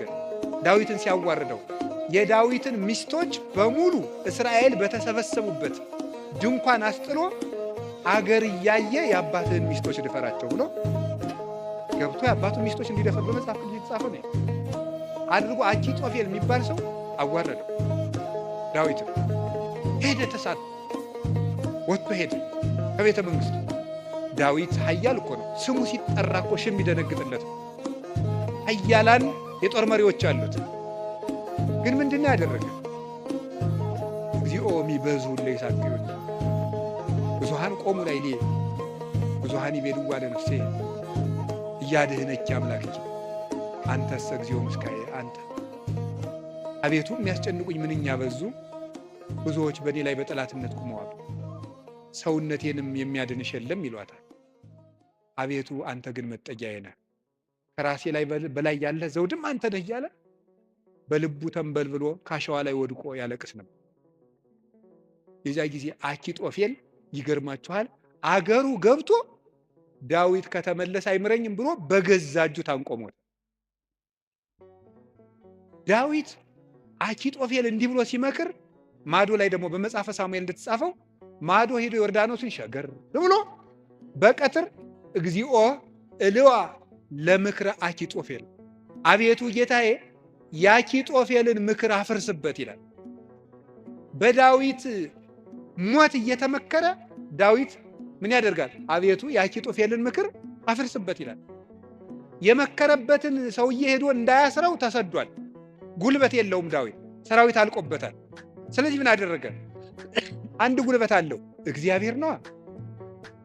የአኪጦፌልን ምክር አፍርስበታል። አኪጦፌል ምን አደረገ? መላ አእላፈ እስራኤል ሰብስብ፣ የዳዊትን ሚስቶች በአደባባይ አስነውራቸው። የዚያን ጊዜ ዳዊት እንደተዋረደ ቀን እንደጣለው የእስራኤል ሰዎች ያውቃሉ። ያን ጊዜ ዳዊትን ተከትለን ሄደን እንግደለዋል፣ የአባትህን አንገትም ቆርጫ እመጣልሃለሁ ብሎ መከረ። እንዲህ ብሎ ሲመክር ዳዊት ምን አለ? አቤቱ የአኪጦፌልን ምክር አፈርስበት ሲል ምን አለ መሰላችሁ? እግዚአብሔር በጠላቱ በአቤሴሎም ላይ የምክር ጥርጥር አሳደረ። አይ የአንድ ሰው ምክር አይመቃም፣ ሌላ ሰው ምክርን ጨምር የተባለ አለና የዳዊት የቀድሞ አማካሪ የነበረ ኩሲ የሚባል ሰው ነበረ። ሽማግሌውን ኩሲንም እስኪን ጠይቀዋል። ኩሲ እንደምን አለ? ደህና ነኝ። ምን ነው ቀድሞ ስታማክረው የነበረው ዳዊት ሲሰደድ እዚህ ቀረ? እኔ ምን ጊዜ የማማክር እግዚአብሔር የቀባውን አለ። ውስጡ ቅኔ ነው። ቅኔው ምንድን ነው? አሁንም እኮ የማን አማካሪ ነኝ እያለው ነው። አንተንማ እግዚአብሔር አልቀባም እያለው ነው። አሁንም የእሱ ነኝ እያለው ነው። ለእሱ ግን የመሰለው ምን እያለው ነው? አንተን ከሾመ ያንተ አማካሪ ሆናለሁ እያለው መስሎታል። እሳ ምን አደረገው? አኪጦፌል ምን ብሎ መከረ? አኪጦፌል እንዲህ ብሎ መክሯል። አንተ ምን ትላለህ? አኪጦፌል ቶሎ ብለን ዳዊትን እንግደለው አለ። አንተሳ ምን ትላለህ አለው። ዳዊት ምን እያለ ነው? አቤቱ የአኪጦፌልን ምክር ተናገሩ እንጂ አፍርስበት በሉ እንጂ እያለ ያለቅሳል። ኩሲ መጣና ምን አደረገ? ይቺ ምክር አንዲት ናት፣ አንድ ምክርማ አይረባም፣ ከገሌ ምክር የገሌ ምክር ይሻላል ተብሎ የቤተ መንግስት ምክር አንዱ ምክር የአንዱ ምክር ተመርጦ ነው እንጂ የአንድ ሰው ምክርማ አይረባም። ስለዚህ ምክር ይመከር፣ ቆይ ውለን እንደር። አባትህ ዳዊትን ታውቀዋለህ፣ ኃያል ነው። እነ አበጋዞቹ እነ ኢዮአብም ኃያላን ናቸው። አሁን ሂደን ይፍጀን እንዴ? ነገር ግን መላው አእላፈ እስራኤል ገና ይሰብሰቡ፣ ምክርም አበርክተን እንምከር። ከዚያ በኋላ ህዝቡን ከሰበሰብን በኋላ ዳዊትን ከተራራ ላይ ያገኘነው እንደሆነ አውርደን ከውሃው እንመጠብጠዋለን፣ ሜዳ ላይ ያገኘነው እንደሆነ እንደ በረዶ እንወርድበታለን። ይሄ ነው እንጂ አሁንም ሂደን እንፈጅ ብለህ ነው አለ። እሺ እንግዲያስ ያንተ ምክር ይሻላል አለው። በጎን ምን አደረገ? ኩሲ ዳዊትን በዚህ ባጠገብ አትደር፣ ዮርዳኖስን ተሻገር፣ ሊገልህ ሊመጣ ነው። ዳዊት ይህን ሰምቶ ተሻግሮ ሄደ። ከዚህ በኋላ ምን አደረገ? ተሻግሮ ከሄደም በኋላ አቤሴሎም እሱ አባቱን ተከትሎ ሊገል በሰረገላ ሆኖ በጫካው ውስጥ እያሰገረ ፈረስ ሲሄድ ፀጉሩን አሳድጎ ስለነበረ ፀጉሩ ከዛፍ ላይ ተንጠለጠለና ሞተ። ዳዊት ግን ፈረስ ላይ አልወጣ፣ ምክር አላማከረ። አቤቱ የአኪጦፌልን ምክር አፍርስበት እንዳለ የክፎችን ምክር አፍርሶ ዳዊትን ስለታደገው አቤቱ ጉልበቴ ሆይ ሙሉት እናንተ እወድሃለሁ ያለው። ስለዚህ እግዚአብሔርን መውደድ እንዲህ ያለ ጉልበት ይሰጣል። ሲሰድበው እንኳን ሳሚ ወልደጌራ የሚባል አንተ የውሻ ሬሳ አይመሰልክ። መቼም ሰው የዚህ ዘመንም ሰው እንኳን እንደዛ ሳይመስል አይቀርም። አሽቃባጭነት ይበዛዋል። ማለት ምን ማለት ነው? ሁላችሁንም አይደለም፣ እነማንም እንደሆነም አላውቅም። ዞሮ ዞሮ ግን ባለስልጣንን ሲሻር መሳደብ እናውቅበታለን ነው ለማለት የፈለጉት።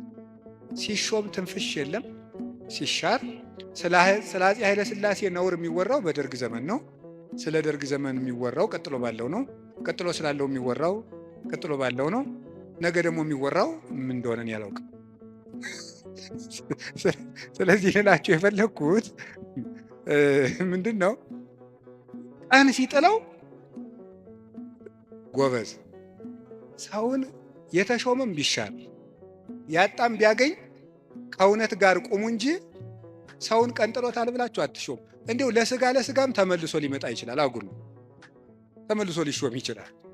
ለነፍስ ግን ሰውን ቀንጥለው ምን ይላል ሰሎሞን? ቀን የሚያመጣውን አታውቅምና በጠላት ውድቀት ደስ አይበልህ ይላል። ስለዚህም ሳሚ የሚባለው አንተ የውሻ ሬሳ የመሰልክ ጭንጋፍ አለው ዳዊትን ያህል ጌታ ያን ከፍ ያለ ሰማይ እነ አቢሳ የሚባለው የእህቱ ልጅ ይሄ የውሻ ሬሳ የመሰለ አንገቱን ልቁረጠው አለ።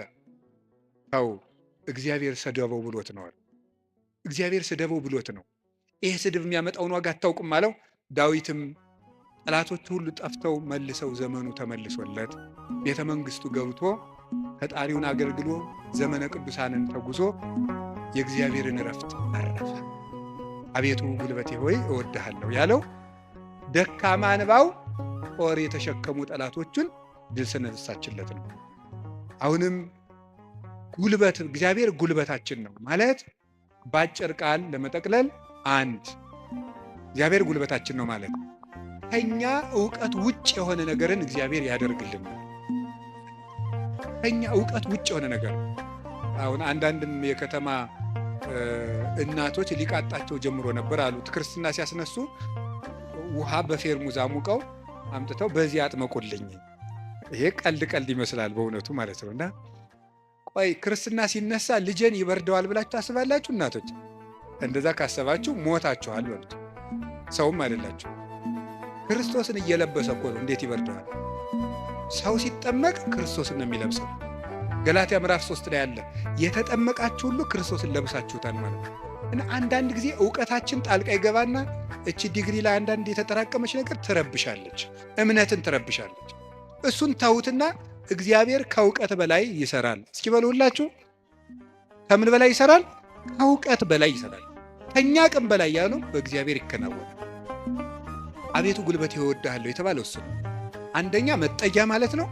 ሁለተኛ እግዚአብሔር ከኔ አቅም በላይ የሆነውን ከተፈጥሮ ሕግ በላይ የሆነውን ነገር እሱ ይፈጽመዋል።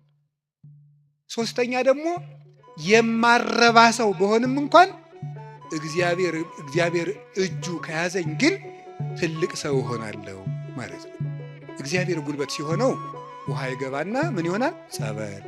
አፈር ይገባና ምን ይሆናል? እምነት። እግዚአብሔር ጉልበት ሲሰጣት የ15 ዓመት ልጅ ማንን መሸከም ትችላለች? ድንግል ማርያም እግዚአብሔርን ተሸከመችው። እግዚአብሔር ጉልበት ነው። እሱ ጉልበት ባይሆናን እሳትን ማን ይታቀፋል? ማንም። እግዚአብሔር ጉልበት ሲሆን እሱን እንኳን እንችለዋለን። ስለዚህ የእግዚአብሔር ቤተሰቦች በእግዚአብሔር በርቱ፣ እግዚአብሔርን ጉልበት አድርጉት። ሁላችንም በእግዚአብሔር እንመካ። ሁልጊዜ ጸልዩ። አንድ ነገር ብቻ ልናገር፣ ወደ እግዚአብሔር ለመሄድ ከየት ልጀምር ካላችሁኝ ጸልዩ። መንፈሳዊ ሕይወት ከየት ዛሬ ምናልባት ዛሬ ብቻ ቃለ እግዚአብሔር የምትሰሙ ሰዎችም ትኖራላችሁ። ዛሬ ድንገት የመጣ መጥቶ የማያውቅም ሊኖር ይችላል። መንፈሳዊ ሕይወት ከየት እንደምጀምር ግራ ገብቶኛል ካላችሁ መንፈሳዊ ሕይወት መጽሐፍ ቅዱስ ሂድና አጥኑ ወይም እንደዚህ አድርጉ ወይም እንደዚህ አይደለም። መንፈሳዊ ሕይወት መጀመሪያ ከጸሎት ጀምሩ። በቃ ሌላ መጀመሪያ አባታችን ሆይ በቃ እሱም በሉ። ከዛ ቤተ ክርስቲያን ውስጥ ተሳተፉ፣ አስቀድሱ። ከዚያ በኋላ መጽሐፍ ቅዱስን በደንብ ተማሩ። እነዚህ ሶስቱ ሁልጊዜ የቤት ስራ እሰጣችኋለሁ፣ እኔም እናንተም ታደርጉታላችሁ። አሁን ዛሬ መልሼ ልሰጣችሁ። ከዚህ በኋላ በሄድኩበት ሁሉ እናገራለሁ፣ ሰው ቢሰለችም ባይሰለችም። እንደ ከርቤ እስከምትመር ድረስ ተናገር ብሏል አንድ የቤተ ክርስቲያን አባት። እሺ አንደኛው በቀን እንድታደርጉት ሁልጊዜ ነው የምነግራችሁ። እዚህ መድረክም ተናግሬያለሁ። አንደኛው በቀን አንድ ምዕራፍ መጽሐፍ ቅዱስ አንብቡ። ሁለተኛው በቀን ቤተ ክርስቲያን ሳትገቡ አትዋሉ። እንዲሁም ከዛሬ በኋላ በሰበኩበት ሁሉ ለመናገር ነው ቃል የምገባው። እግዚአብሔር ይረዳል። እነዚህን 5 ነገሮች ሰው እስኪያደርጋቸው ድረስ ከቻልኩ እስከምሞት እናገራለሁ። እናንተም በጸሎት ካሰባችሁ እና ካስጨረሰኝ። ስለዚህ የመጀመሪያው አንድ ምዕራፍ መጽሐፍ ቅዱስ በቀን አንብቡ። ሁለተኛው ቤተ ክርስቲያን ሳትገቡ አትዋሉ። በቀን መግባት የማያስችል ተፈጥሯዊ ግዳጅ ከገጠማችሁ ደጅ ላይ ቆማችሁ ሄዱ። ሶስተኛው በሳምንት አንድ ቀን ቢያንስ አስቀድሱ። ውስጥ ገብታችሁ በሳምንት አንድ ቀን ቢያንስ ማለት ነው። አራተኛው ንስሐ ግቡ። ንስሐ ግቡ። ንስሐ እንዲያውም ምንድን ነው የምትባለው? ሌላኛይቱ ከእግዚአብሔር የተሰጠችን ልደት ናት ነው የሚባለው። አንድ ልደት ከእናት አባት ተወልደናል። ሌላ ልደት ደግሞ በጥምቀት እንደገና እሷ ስትደበዝዝ ደግሞ እግዚአብሔር በንስሐ ልደትን ሰጠ። አዳም ከሔዋን እሱን የመሰለ ልጅ እንደወለደ ይላል አረጋዊ መንፈሳዊ የተባለ ሊቅ። አዳም ሔዋን ከምትባል ሚስቱ እሱን የመሰለ ልጅ እንደወለደ ክርስቶስ ከንስሐ ማኅፀን እሱን የመሰሉ ልጆችን ይወልዳል። ደስ አይላችሁም? አዎ፣ እዚያ ንስሐ ማኅፀን ውስጥ ገብተን እንደገና ክርስቶስን የመምሰል አባታችን እግዚአብሔርን የመምሰል እድል አለን። እሱ የመንፈስ ቅዱስ ጉልበት ስለሆነ ነው አቤቱ ጉልበቴ ሆይ እወድሃለሁ እንድንል የፈለጉት። ንስሐ ግቡ። የመጨረሻው ጸልዩ። ሳትጸልዩ አትብሉ። ሳትጸልዩ እቤት አትውጡ። ብትችሉ ስግደት ስገዱ። ስገዱ። ጥቂት ጥቂት ስገዱ። ትንሽ ትንሽ ከቻላችሁ 41 ካቃታችሁ 21 ካቃታችሁ 7 ካልሆነም 3። ይኸውላችሁ እኛ ለእግዚአብሔር ስንሰግድ ሰይጣን ከኛ እግር ይወድቃል። ሰው ለእግዚአብሔር ሲንበረከክ የሚያንበረከኩት ከእሱ ስር ይንበረከካል። ዳዊት ለእግዚአብሔር ይንበረከካል፣ እግዚአብሔር የዳዊትን ጠላቶች ለዳዊት ያንበረከካል። ቀመሩ ይሄ ነው። እኛ ለእግዚአብሔር እንንበረከክ፣ የሚያንበረክኩንን አጋንንት ደግሞ እግዚአብሔር ያንበረክካቸዋል። ሰው ለእግዚአብሔር ሲንበረከክ ትልቅ ነገር ነው። ስለዚህ ጥቂት ጥቂት ስግደት በቀን ስገዱ። ጸልዩ። ጸሎት አታቋርጡ። ለጸሎታችሁ ደግሞ ቀመር አታብጁለት። ማለት ምን ማለት ነው? ዛሬ ንጹህ ነኝ ልጸልይ፣ ዛሬ ረክሻለሁ አልጸልይም። በቃ ሁልጊዜ ዝም ብላችሁ ጸልዩ። ሁልጊዜ ጸልዩ። ይህን ያደረግን እንደሆነ እግዚአብሔር ጉልበት ይሆነናል ልላችሁ ፈልጌ ነው። መድኃኔዓለም ለሁላችንም ጉልበት ይሆነን። የትንሣኤውን ብርሃን ለሀገራችን ያብራልን። የጨለመብንን ነገር ሁሉ በትንሣኤው ብርሃን ያርቅልን። ለተጨነቁ ሁሉ መድኃኔዓለም ሰላምን ይስጥልን። አቤቱ ጉልበቴ ሆይ እወድሃለሁ። ወስብሐት ለእግዚአብሔር።